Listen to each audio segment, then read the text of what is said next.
Hello, everyone. I'm Shanice. I'm Neka. Brian. All right. Uh, Welcome to the Beautiful Struggle. The Black Advancement is a nonprofit organization that seeks to create unity within the Black community through action and discussion.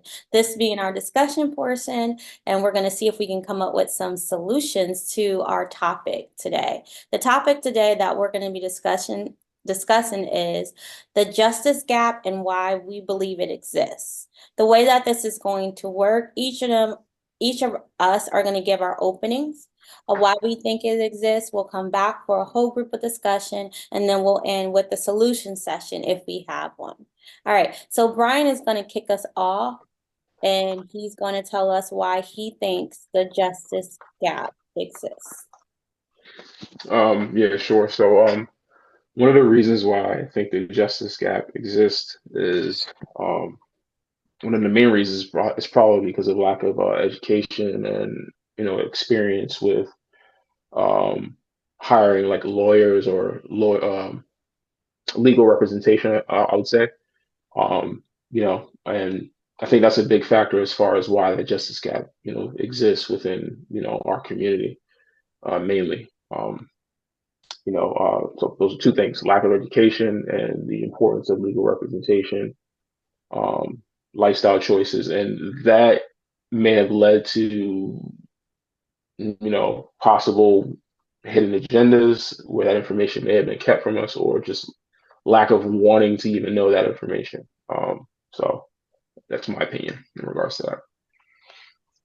All right, thank you for that. I would say I'm going to start off with a quote that I got from an article on the World Wide Web called an unjust burden. And it Hmm. says racial disparities in the criminal justice system are no accident, but rooted in a history of oppression and um, discriminatory decision making that have deliberately targeted Black people and helped create an accurate picture of crime that deceptively links them with criminality. So I agree with that article whole 100% because it the justice system is unjust because of just like racism, just like every other gap we have discussed so far. So because of the idea of even thinking about the reason why police were created during slavery was because they wanted to control the Black man. So I would definitely say that those tropes of Black people being criminals and the way that we're portrayed in the media, which it helps form stereotypes. So when you're dealing with people that are raised in this country to believe that Black people are a certain way, they're automatically treated with bias. As soon as you're stopped by a police officer, you automatically are guilty before innocent. Um, and then, of course, we know about policing bias.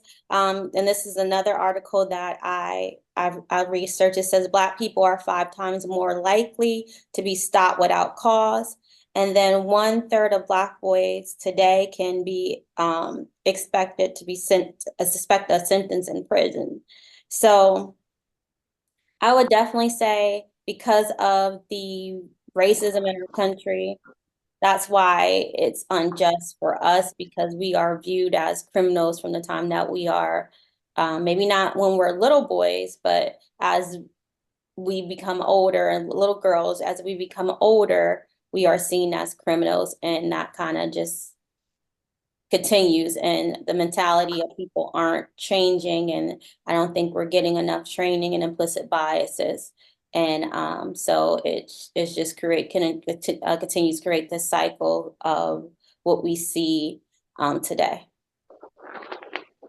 Okay. Yeah, I think definitely those um,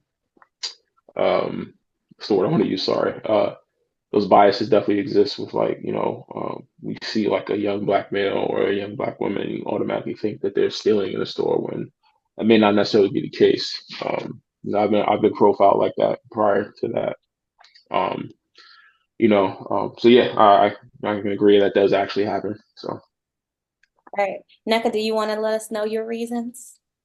Yeah, I think what I was thinking was very similar to what you had said. I think the root of it is racism, as the case with many things. I think Black people are portrayed as criminals and deviants a lot in the media. When you think about the cases that are highlighted in the news, and it gives a misperception of who we are and what's actually occurring. And when you look at, you know, statistics and data, they will show us that white people use drugs at a higher rate than Black people.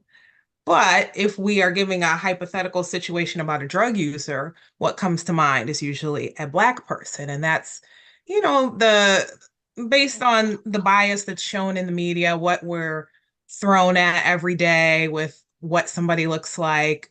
And, the picture is just changing a little bit now as we're getting a little bit more press in the media about some of our Caucasian counterparts being on Percocet and other things of that nature. It's maybe giving a little bit more of a window of what's actually going on. And it's not just Black people doing these things. So I think that seed being implanted in the minds of people leads to over policing of Black people and Black communities, or just Black people outside of a Black community.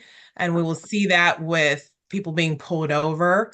I can think of a time I was like 17 years old driving my mom's car, and the police stopped me for no reason other than I was in a white neighborhood and my mom had a luxury vehicle. And they're like, "What's this Black girl doing?"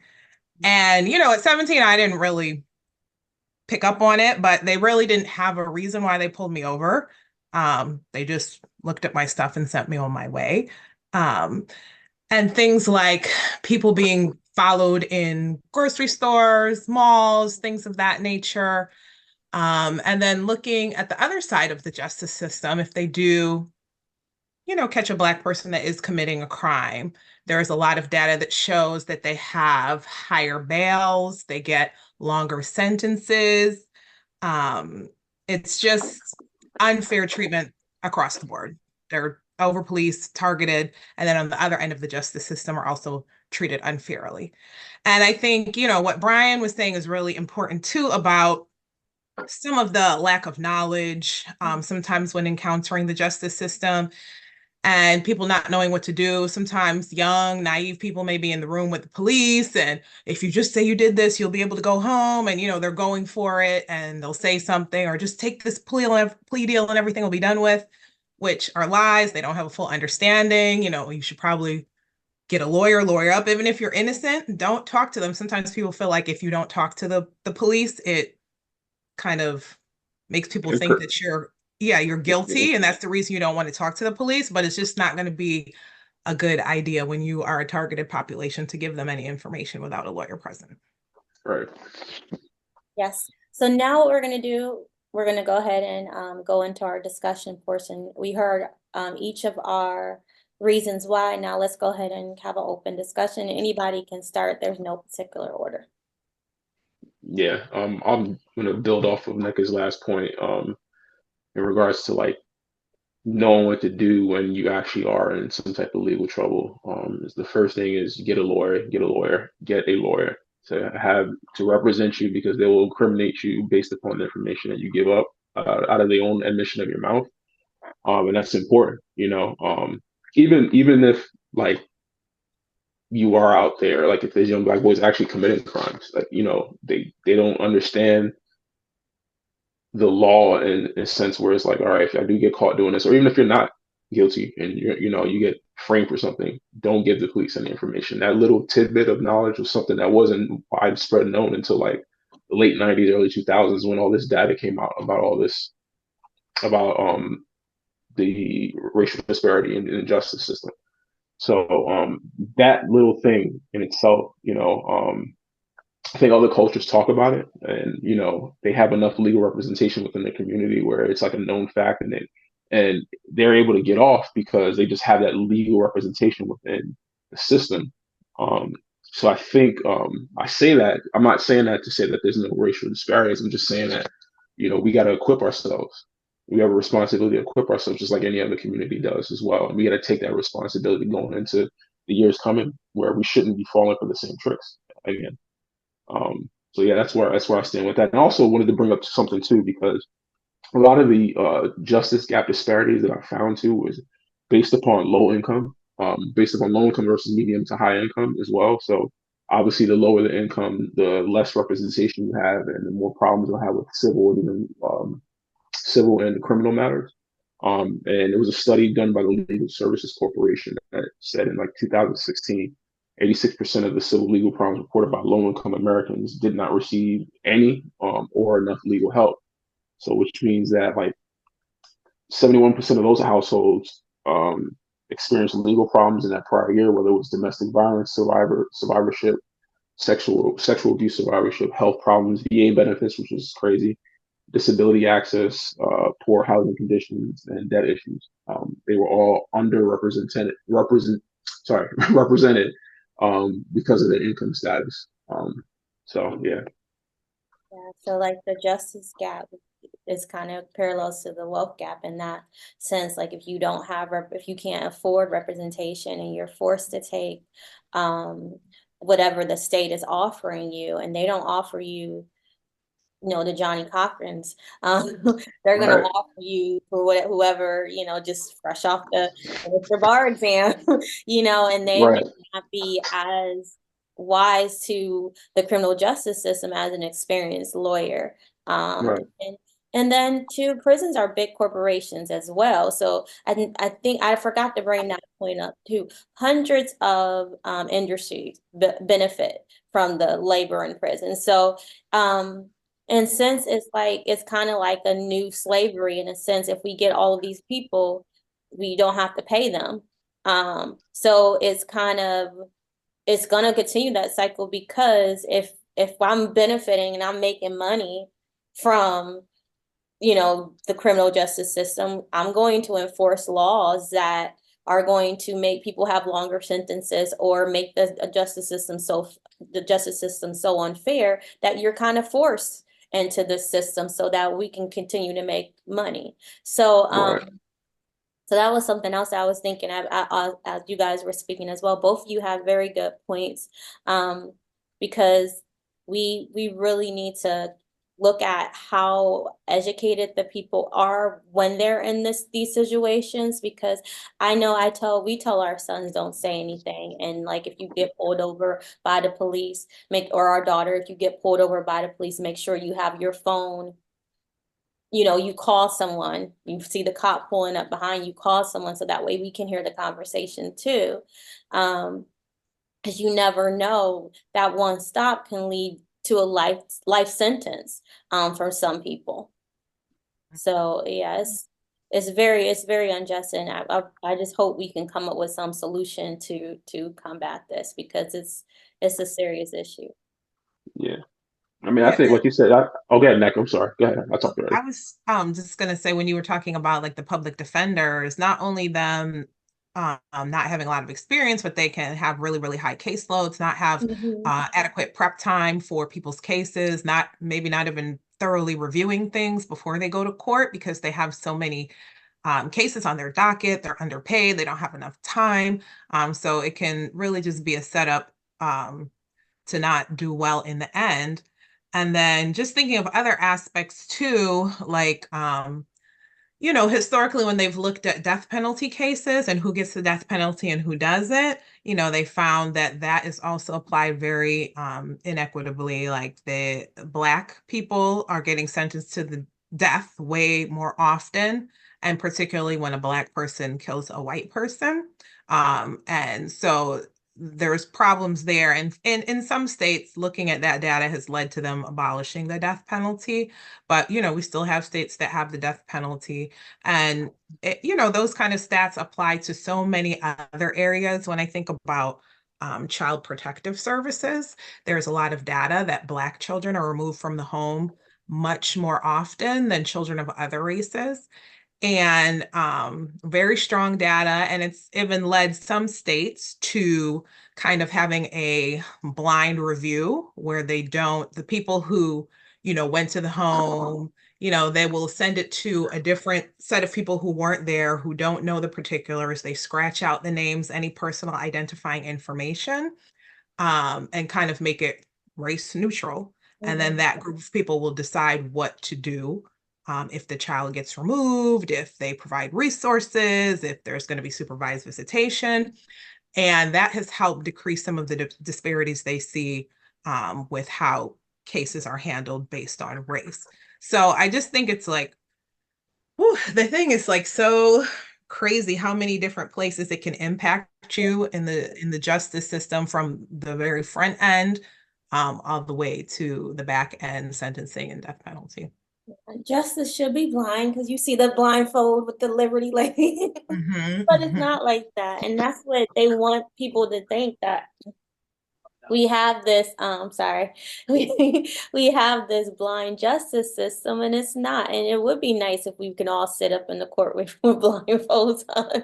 But I'm pretty sure, well, it's the voice. They're gonna find something to incriminate someone by. So that would be probably an ideal solution. Just have everybody have like you know how they have witness protection. Yeah. To hear Yeah. to hear cases like that witness, you got that voice thing, you got the black thing over your face, nobody knows who you are, and just hear the cases that way. Because it's not blind. They see you and it's automatic prejudgment. Right. And as long as we have that, we're not going to have a good solution to it, because unless we're represented in those areas, unless we're encouraging people to become lawyers and judges and et cetera. Yeah, for sure.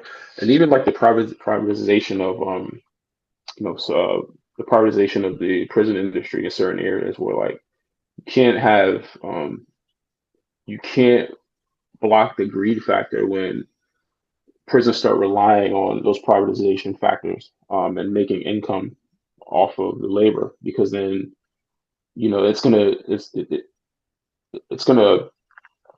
um, it's gonna hinder justice, whether you like it or not. And that's why you have these cases where certain towns you had not necessarily over policing, but like over convicting people unfairly. Um, there's been plenty of cases like that of like small towns or even large towns throughout the United States where that's actually happening, and judges who actually went to jail because of that, and because they were getting kickbacks from these private companies that were actually making millions and sometimes even billions of dollars from the prison system. So, um, I think the United States federal government, even the state government, has a responsibility to like have oversight with that, like responsible oversight with that. And the federal government should, play a part in that also. That's one of the things the federal government should oversee, outside of many other things, but we won't go there today. But yeah, I'm not a fan of like privatization of prisons at all. Like, it should serve as a rehabilitation. Obviously punishment is needed for crimes. Obviously, we know that, but like rehabilitation is always best, and you can't do that when you privatize everything, and there's greed involved with that. So Right. you get topics like we talk about today. So Yeah, So go ahead. I was just remembering, like going back in the recesses back when I was, again, some more high school stories. One of my friends, we were getting our first jobs, and I worked at a grocery store, and she worked at a clothing store. And we were both Black, and she told me that her manager told her to follow all the Black people in the store. And my mind was blown, like, really? And I was just like, so did you quit or what? Because what's happening? And another story is like my brother was leaving the mall, and for whatever reason, security stopped him and were saying that he stole something. It was a bunch of drama, it was a huge altercation. My family ended up suing this big department store, and they got a big old chunk of change, because he didn't do anything. But the racial profiling, it's a lot. And when you are just hyper focused on this one group of people, it can falsely inflate like these numbers, and then you have a whole set of people who are doing something and getting away with it because you're assuming that they're not. And it's just that bias is really something that needs to be unlearned and addressed and spoken about. I mean, there's been times where I've been followed in a store and I stop. I'm like, are you following me? Like, if we're all gonna be uncomfortable. If I have to be uncomfortable, we're all gonna be uncomfortable. I'm gonna stop, turn around. I feel like you're following me. I went from here to here to here, and you keep following. What is going on? And then they usually back off. But I'm not here for it. Right. So are we ready to discuss some solutions, or do we want to continue our discussion on each of the parts? Solutions. All right, who wants to start off with solutions? Do we have any for this gap? Well, like I was just saying, just confronting it head on, I think can be helpful if you are noticing that within yourself, or you have an employer that's saying something that doesn't sound right, sounds racist, sounds biased, prejudiced. I think confronting it head on, that will help potentially, like maybe on a little personal level, but it's not really going to help in the big scheme of things. But I think we have to speak up when we Right. and not ignore it. Yeah, I And agree. sometimes blast it on social media. Like I've noticed that a lot going on, and I love to see it. Like people are going to TikTok, Instagram, everywhere, telling their experience with this store and what happened there, and just putting them on blast. Like there has to be some repercussions. Yeah, I think that I'm a big proponent of education and getting an education prior to you getting in these situations. So as long as like families are able to like talk to their children, talk to their communities, mentor kids, mentor people in situations, and band together as a community to make sure that people have legal representation, and make sure people that know what to do when they get stopped by the police and know how to talk to the police, know how to act, know what to say, what not to say, know your rights. I think that's key. And then and then also it's not just having that education, but being confident in that, so that you educate somebody enough where they're confident going into these situations, knowing that they can come out victorious. I think that's very important. And then just yeah, that's my solution. I would definitely agree with both of you. Stopping it and making sure it is known and getting it wide blast as much as you can, and then having that education are both very important. What I also think would be very beneficial if we had a network. I think I said this too for the doctor thing, but if we had a network of lawyers or people that we can contact when we do have legal situation that will be supportive of us, and maybe it's just even just legal advice, or if we have a network of lawyers that are willing to work for people in the community, maybe not as maybe not if we're talking about like wealth being an issue, maybe for lower prices, or maybe as a community service, something they can get back to the community. That would be awesome, because that way we know that people that we are hiring, they have our back. And so I think that would be a good solution. And then of course training. I think I think since George Floyd, all corporations have added something on implicit biases and equity training. So of course the police department is no different. Please, they need to be trained as well on equity, on equity, on implicit biases, on profiling. Their whole system needs to be revamped and started over.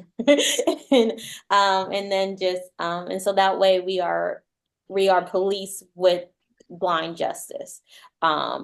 And I do like the idea of the witness protection idea. So when you are in court, nobody sees you, so they can't. It's actually a good idea. Yeah, that is a good idea. Yeah. Blind justice for real. So they can't see who you are, and you're really tried on the basis of the evidence of the case, opposed to what you look like. Because I think a lot of times we are already prejudged before we before our lawyer even speaks for us.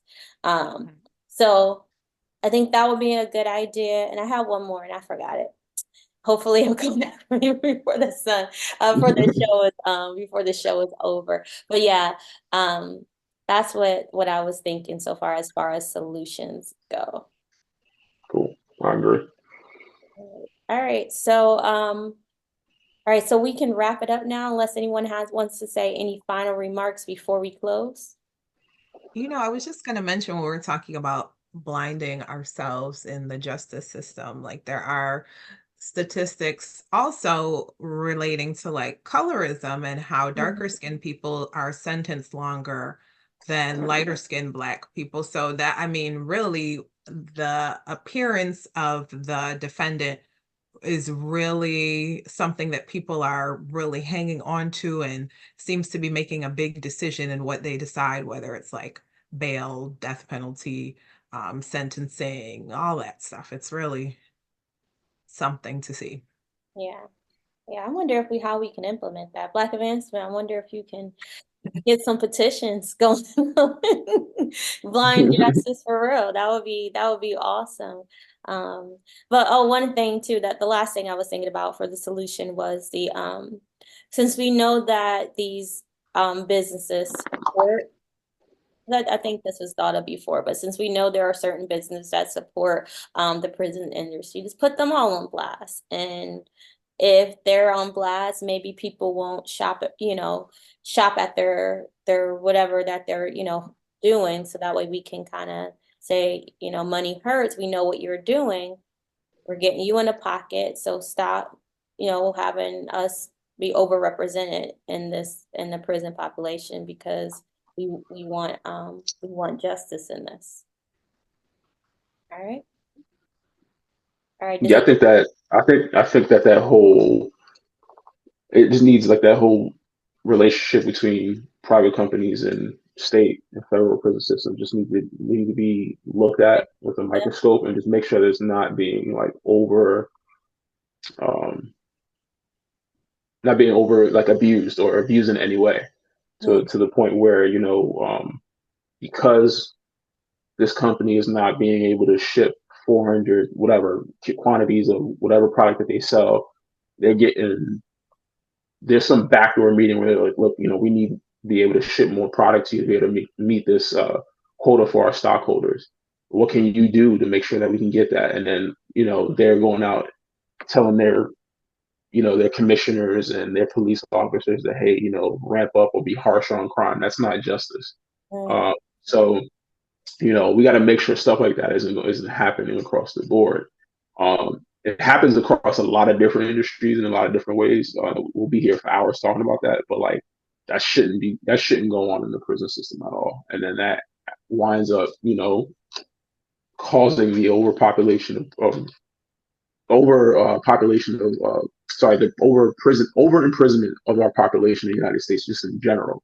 We're like the country with the most amount of people of our population in prison, which is sad. And it's driven. People can say what they want to say, but it's driven by greed. There's nothing wrong with capitalism, but there has to be like a line drawn where it's done fairly with a competitive balance. And I think we fail at that as a country. So that's not. We have the longest sentences too. Yeah, I got that. Any country. But I would say there is a lot wrong with capitalism, but that's a talk for another day. Yeah, that's another talk, another conversation. Yeah. All right. So that's all for today. Today's beautiful struggle. Thank you all for watching. You can see this and more at blackadvancement.com, and you can also go to the YouTube channel to watch some more shows like this. And visit the website, again, www.blackadvancement.com. And until next time, peace in advance.